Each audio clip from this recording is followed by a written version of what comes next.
So, what can we as realtors, what can we do after post-closing? After post-closing, my suggestion is to stay in touch with your clients. Make sure that you have that secondary touch as, hi, remember we had, the title company, Leslie at the title company at Legacy Title and Escrow said, gave you information regarding a beneficiary deed and regarding a trust and estate planning and stuff like that. Have you had the chance to review everything? Do you have any questions? She gave you a list of people that can help you out. She gave you, the estate planner. She gave you attorneys to talk to. She gave you some dry run information. Were you able to look into that? And do you have any questions for me that we can maybe get the title company on the phone, or something that we can help remind you to restart that conversation with your loved ones, with your families? My suggestion is always have that conversation. Let's say you have 6 kids and one of your kids, is just wilding out there, like maybe have judgments or anything like that.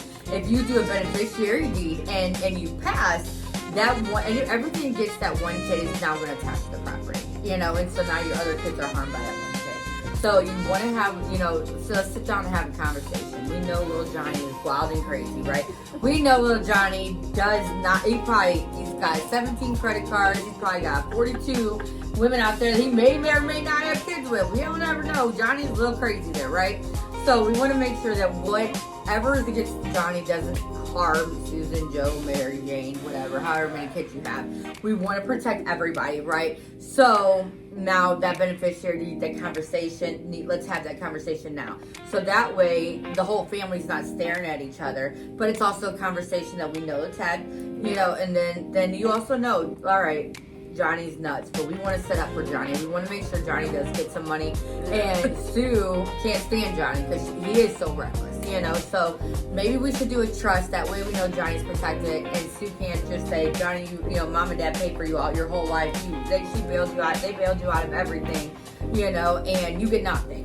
Mom and dad aren't going to be there to protect. Exactly. Mom and dad aren't going to be there to protect Johnny because, Sue's like, I understand their wishes, but I don't care at this point because now you got to live by my rules, right? Something that she's always wanted to put down on Johnny. So, this is a better way. I trust is a better way to make sure that those wishes are done because Sue's going to trip on that stuff.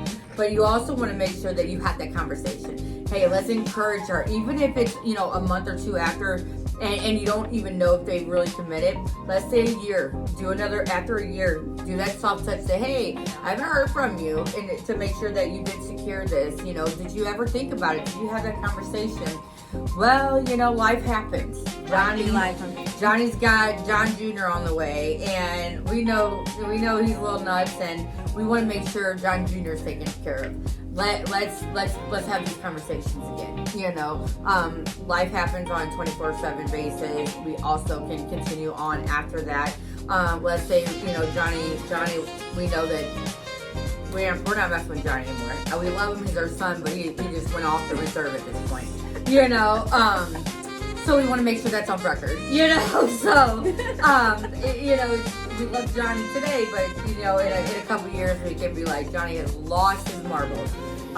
It happens, life happens, but we want to make sure we protect everybody in the long run. So, as realtors, keep that soft touch, keep that communication, keep that connection, because those are conversations that really need to be had at all given times.